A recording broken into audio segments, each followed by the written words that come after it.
Welcome back to the news at 10.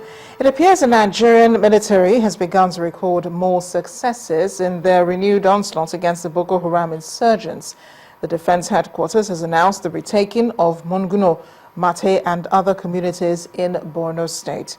According to the defense headquarters, military operations to clear terrorists from Monguno and other communities have been successful after an operation which the military says was led by highly coordinated air assaults. Several terrorists are said to have been captured with truckloads of food and logistics meant for terrorists operating around Baga. The defense headquarters revealed this in its official Twitter handle today, adding that air and land operations are continuing with aggressive advance towards other designated communities and locations meant to be cleared of Boko Haram terrorists. The National Union of Civil Engineering, Construction, Furniture and Woodwork has said that the Nigeria Labour Congress must ensure that its election is conducted before March 3rd, giving way to a new Labour government. At a press conference in Lagos, the union called on the incumbent president of the NLC, Abdul Wahid Omar, to resist influence or moves that will negate the rules of the Congress and its constitution. Also, the National Union of Petroleum and Natural Gas Workers, NUPENG, has absolved itself from allegations of manipulating the NLC election ballot papers to favor a candidate. Our correspondent, Gimba Umar, reports. The interpretation of this scene at the election of the Nigeria Labour Congress just days ago, for many, is nothing but a shame. Holes have been picked in the election process with accusations of foul play by desperate candidates who want to win at all cost.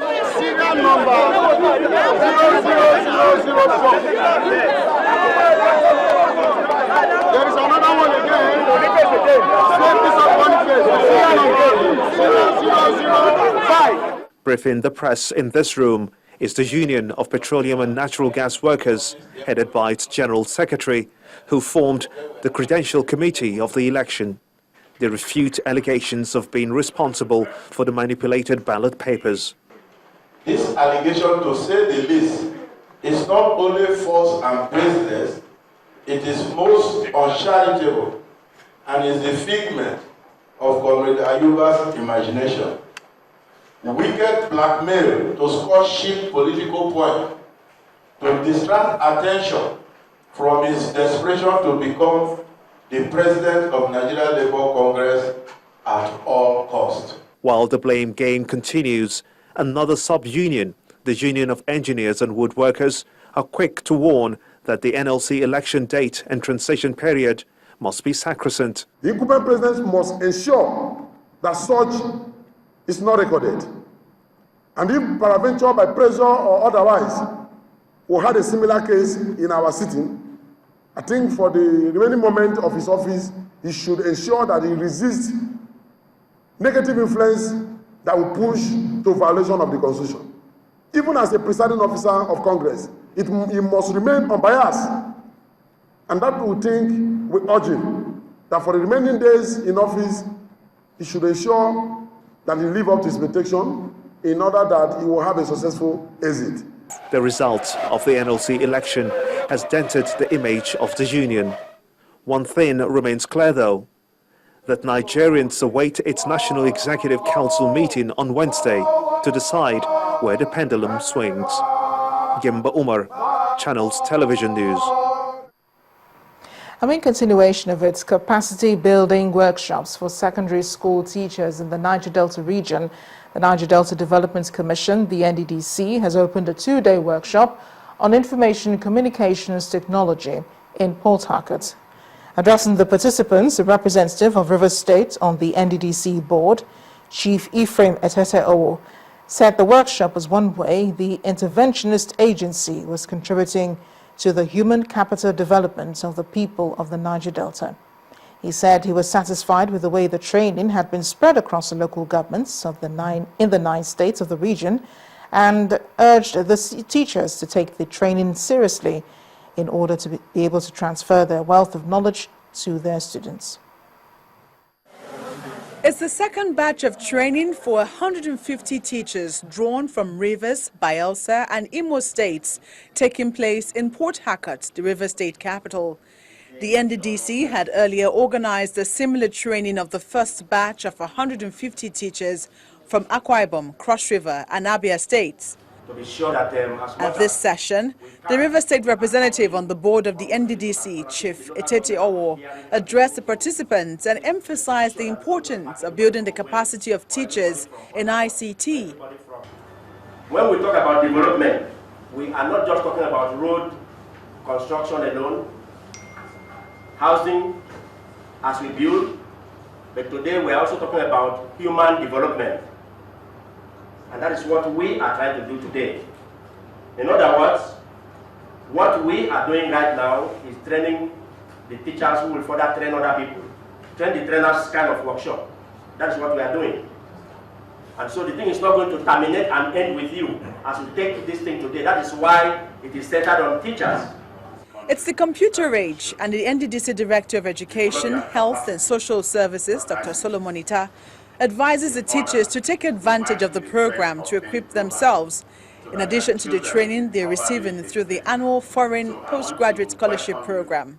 We are here because there's a reason of this country that we should develop their capacities on ICTs in order to match with the trend of things globally, so that their children will be properly educated.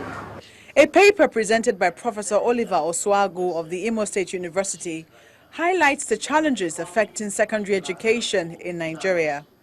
It's the 21st century, and despite the challenges, participants at the program will do well to equip themselves and by extension their students for the intricacies of an increasingly complex and competitive world.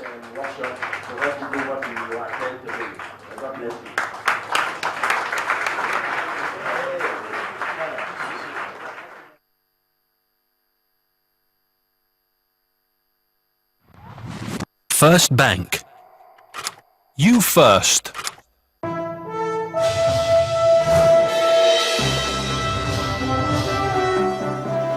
Thanks for joining us on the news at 10 and business news at this time. I am Gimba Umar, the Executive Secretary of the Petroleum Product Pricing Regulatory Agency, the Pp.3. Mr. Farooq Ahmed has been speaking on the rationale behind the reduction of pump price of petrol from 97 naira to 87 naira per litre.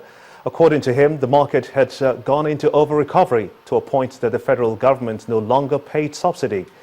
In line with the development, the agency earlier advised the government on the need to reduce the price of fuel by about 7 naira, which the government extended by 3 naira, bringing the price down to 87 naira per litre.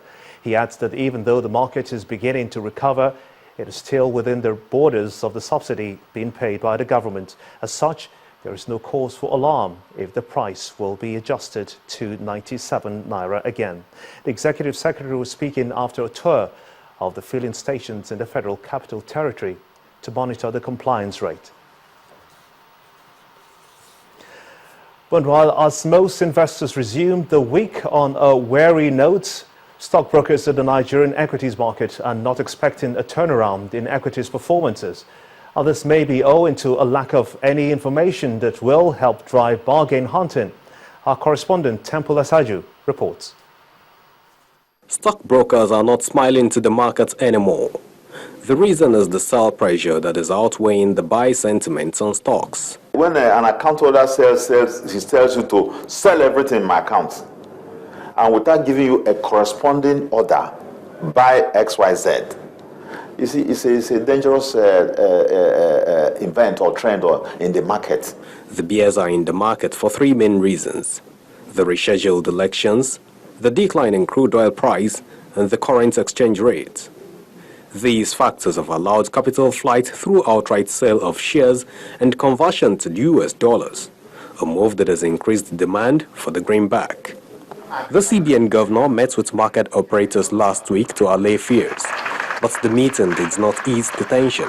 I think it's important for me to say that there's no need to panic as a result of the elections. Elections will happen, it will go, Nigeria will remain the same, and economic activities will improve. So that is a statement I thought I should make, not only to Nigerians, but also to our foreign investors and partners who are working with us. When you look at the likes of First Bank and its current price, the GTs and the GT and Zenith Bank, you see that the price of these stocks are actually very, very low. Looking at the oil and gas sector, when you look at the price of even Wando, is equally very low. Because of the harsh economic environment, the market is right now facing. You find out that most people, yes, they realize the fact that now that the thing is even going down, it's a better time to buy, but the liquidity is not there. Equities are not the only securities suffering losses. Bonds, ETFs and rates are also feeling the heat.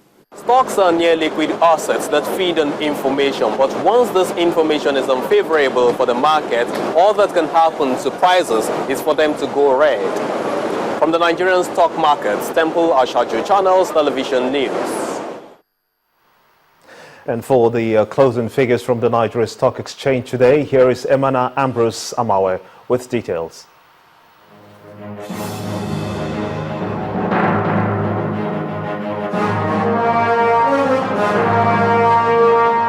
Hello and welcome to the Stock Market Report. After a 5-day loss at the Nigerian equities market, profit-taking eased off some market heavyweights including Nestle and Dangote Cement. The key broad index closed 0.52% higher at 27,728.63 with a market capitalization of 9.25 trillion naira.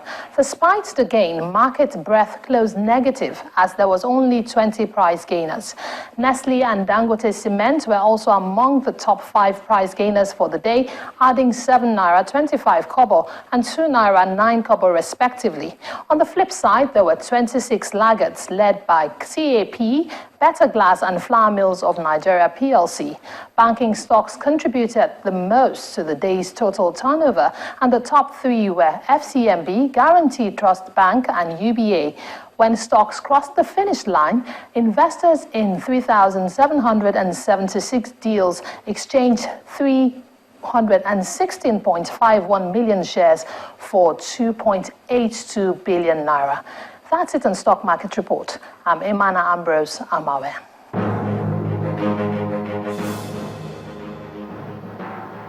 And that is indeed it on Business News on the News at 10. I'm Gimba Umar. Amara Chubani will be back with more stories as we leave you with the closing figures also from the international market.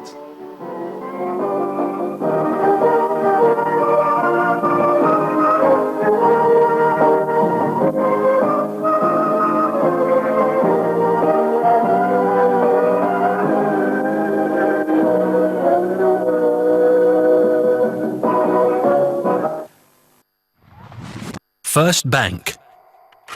You first. Ahead of the News at 10, disgraced American cyclist Lance Armstrong ordered to pay $10 million to insurance company SCA Promotions. We have details in sports news. Please join us again.